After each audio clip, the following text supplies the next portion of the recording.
They made him watch as they sawed through his neck with a dull blade, taking 3 bloody hacks to separate his head from his body. But that was just the beginning of Marcus Tullius Cicero's nightmare. What happened next was so twisted, so personally vindictive, that it shocked even Romans who were used to political brutality, because Mark Antony's wife took the severed head of Rome's greatest orator, pulled out his tongue with her bare hands, and stabbed it repeatedly with her hairpins while laughing. This wasn't just an execution, it was the systematic destruction of everything Cicero represented, carried out with a level of personal hatred that would make even modern torturers sick to their stomachs. December 7th, 43 BC, the coastal villa at Formiae, where Cicero had retreated to die in peace. But peace was the last thing Mark Antony intended to give him. The centurion Herennius and tribune Popilius, the same Popilius whom Cicero had once defended in court against murder charges, approached the litter where the 63-year-old orator sits waiting for death. The irony cuts deeper than any blade could. The man whose eloquent defense had saved Popilius from execution now faces that same man as his executioner. This is the moment when words, the weapons that had shaped empires and toppled generals, finally meet their match in cold Roman steel. But let's understand how we reached this moment of supreme betrayal, because Cicero's death was not just political necessity, it was personal revenge elevated to an art form. 18 months earlier, Cicero had done something that no Roman politician had ever dared.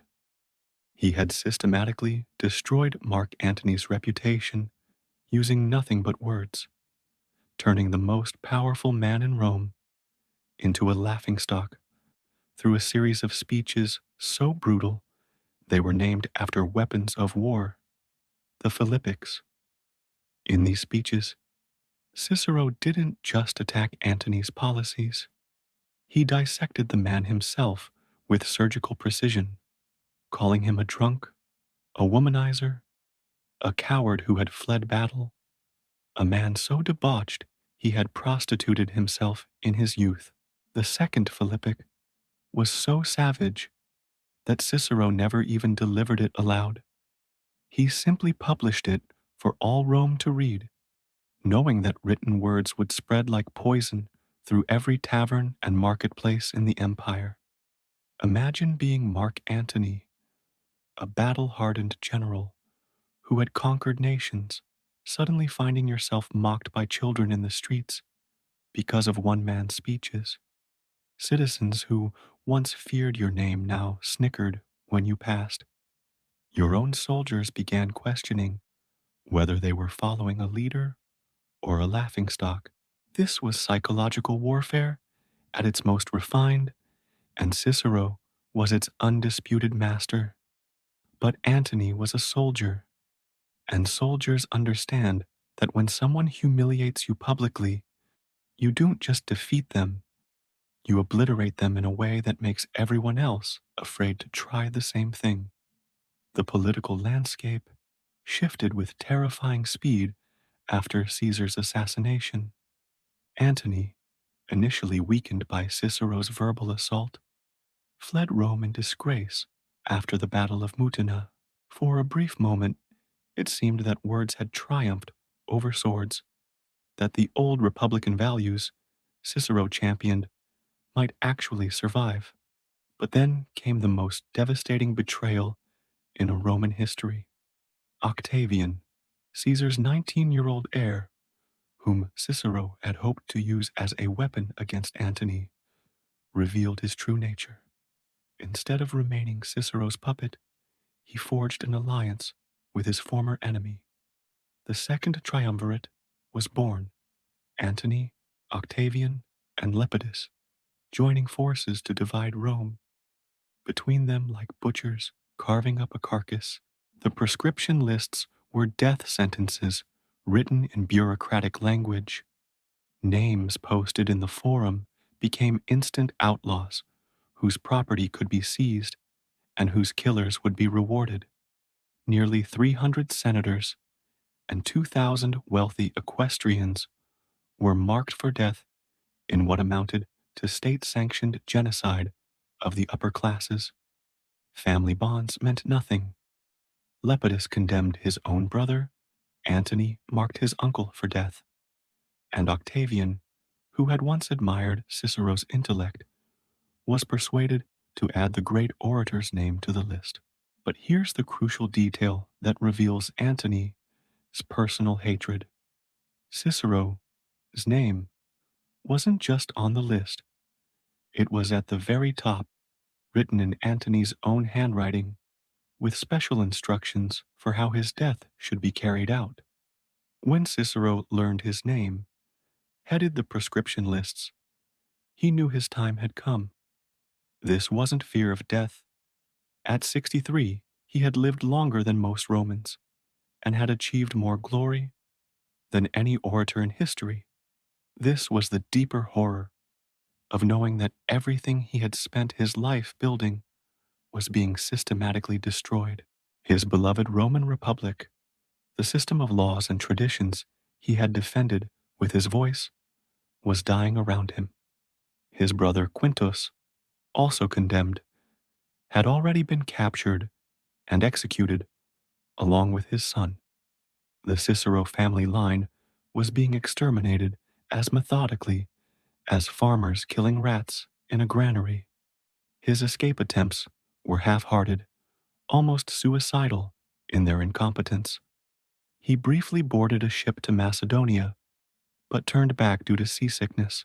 He wavered between different routes, changed his mind repeatedly, and finally retreated to his coastal villa, as if accepting that fate had cornered him.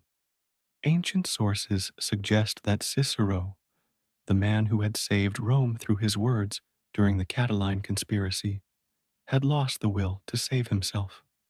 Perhaps he understood that even if he escaped Italy, there would be no place in the new world that Antony and Octavian were creating for someone who represented the old Republican ideals. The assassination squad that finally tracked him down was led by Centurion Herennius, a professional soldier who had killed dozens of men in battle, and military tribune Popilius, whose life Cicero had once saved in court. The historical accounts of what happened next reveal a level of planned brutality that went far beyond simple execution. When they found Cicero at his villa, his servants prepared to fight, but the old orator stopped them. He would not allow their blood to be spilled for his sake. This was Roman nobility at its finest, facing death with dignity, even when that death promised to be anything but dignified. The final moments, recorded by multiple ancient historians, show both Cicero's courage and his killer's incompetence. The old man, frail and exhausted, leaned out of his litter and calmly offered his neck to the executioner. He stroked his chin with a trembling hand, as if preparing himself for death, then spoke his final words. "There is nothing proper about what you are doing, soldier, but try to kill me properly." Even facing his assassins, Cicero couldn't resist offering instruction on how to perform their task with Roman efficiency. Herennius raised his blade, but the strike was clumsy. Ancient sources report it took 3 separate hacks before Cicero's head was finally severed from his body. The man whose silver tongue had commanded the Senate and swayed the Roman people died to the sound of his own blood gurgling from a butchered throat. But Antony's orders went far beyond simple death. The execution was not enough to satisfy his need for revenge. The instruments of Cicero's humiliation had to be destroyed in the most symbolic way possible.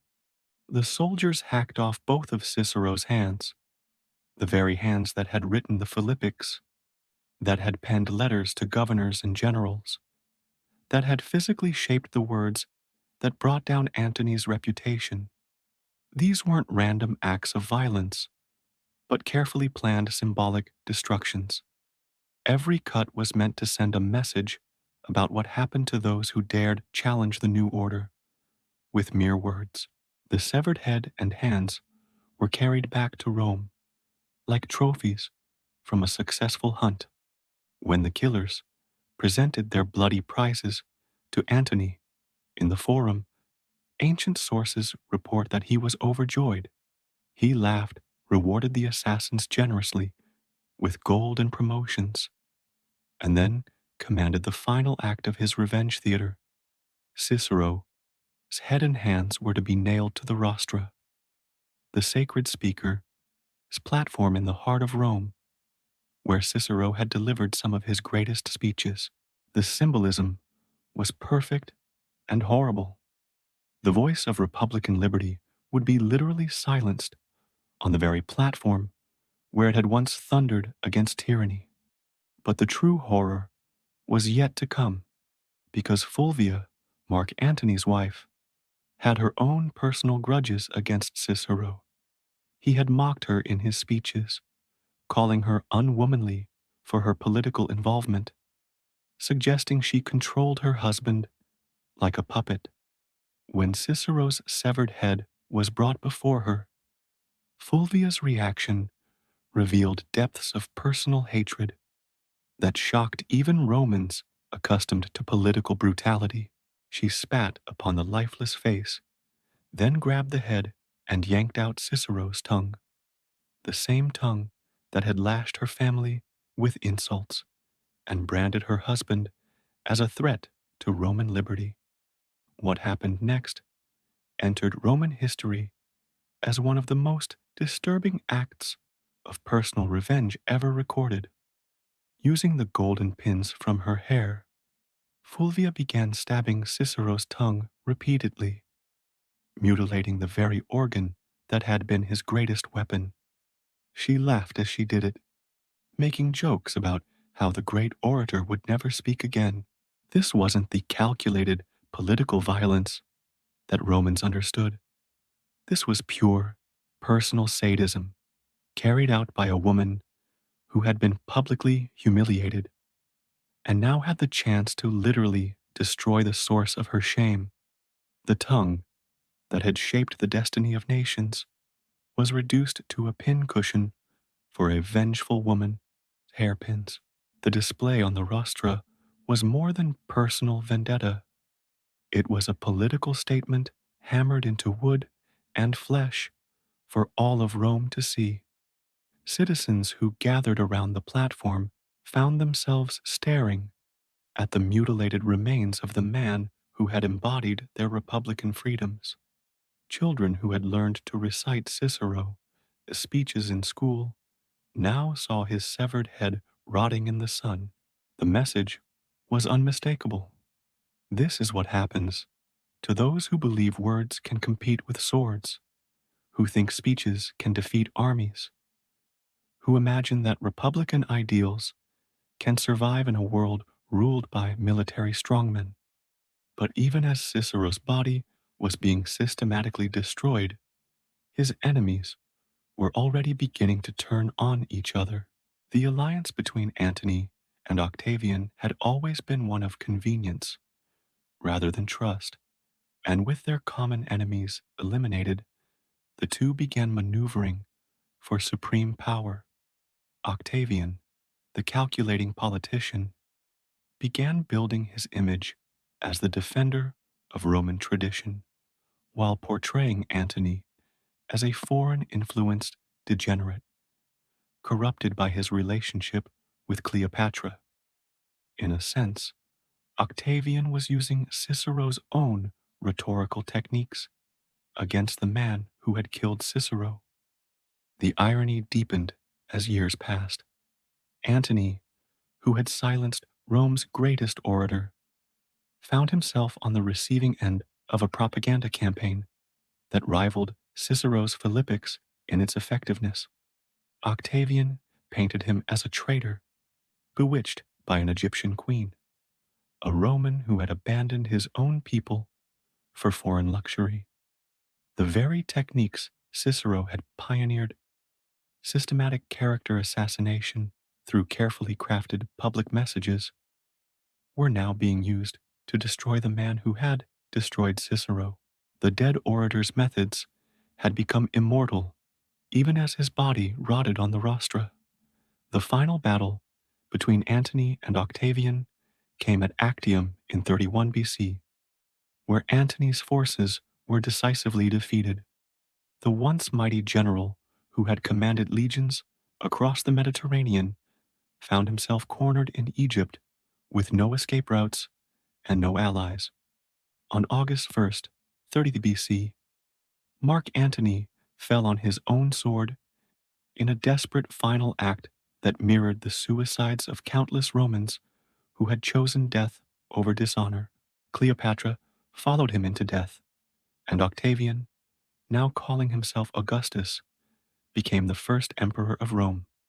Antony had outlived Cicero by 13 years, but his legacy was forever overshadowed by the very man he had tried to destroy.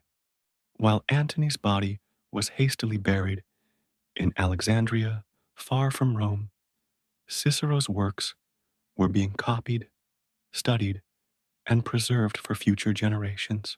The speeches that had once humiliated Antony were now being taught in schools as examples of perfect Latin prose and republican virtue.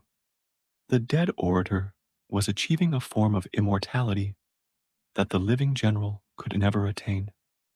The contrast became even more stark as centuries passed. Cicero's writings survived the fall of the Roman Empire, were preserved through the Dark Ages by Christian monks who admired his moral philosophy, and were rediscovered during the Renaissance by scholars who saw him as a model of classical virtue.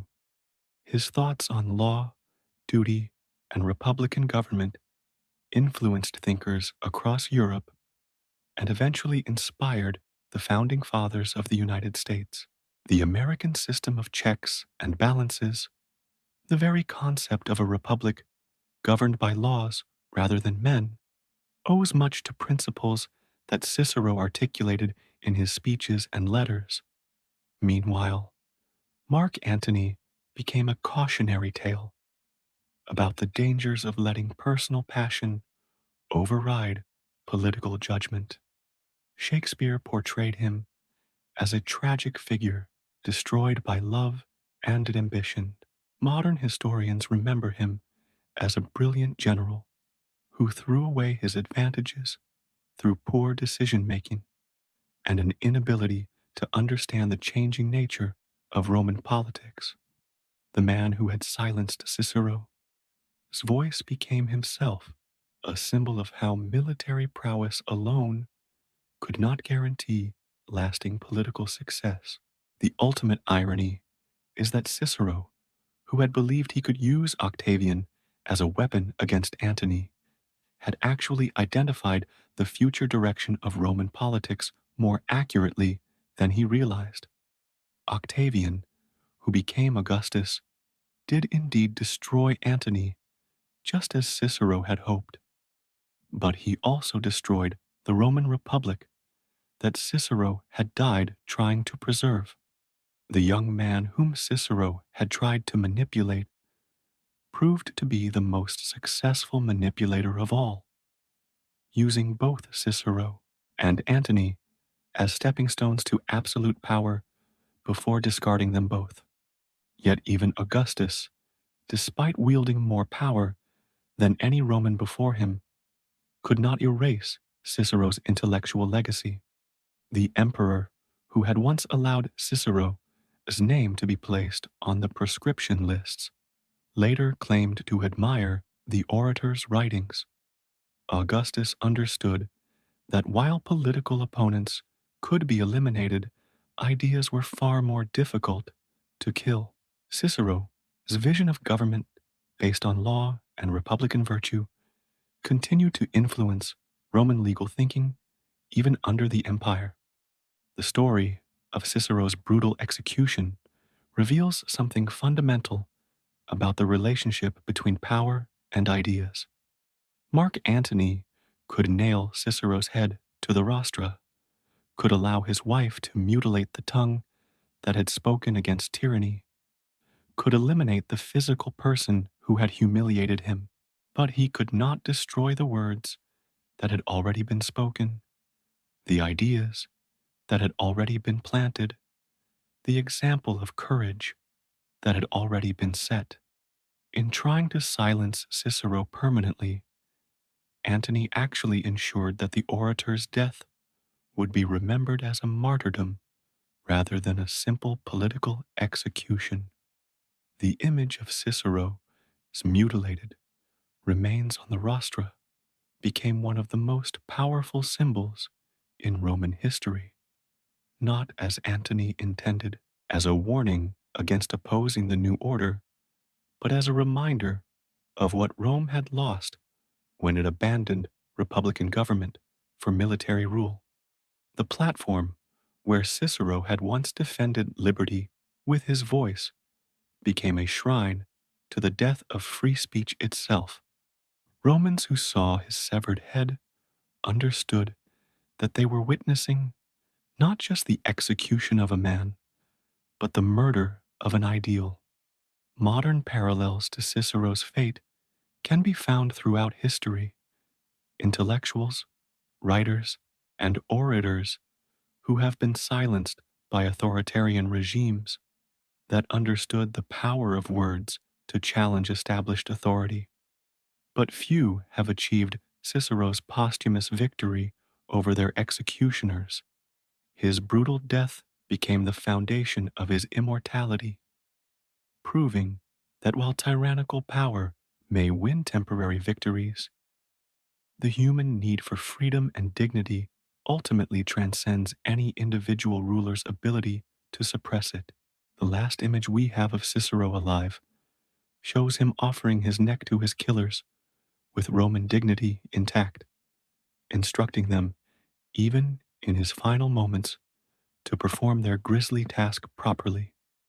This was a man who had spent his entire life believing that civilization meant something, that words could triumph over brute force, that republican virtues could survive the ambitions of military strongmen. His execution proved him wrong in the short term, but vindicated him across the centuries. Mark Antony won the battle, but lost the war for history's judgment, while Cicero's severed tongue somehow continued speaking long after Fulvia's hairpins had finished their work. This is not just ancient history, it's the story of how authoritarian power tries to silence free speech and why that battle continues today. From the Philippics that made Antony a laughingstock to the Rostra where Cicero's remains were displayed as a warning, this is revenge elevated to an art form.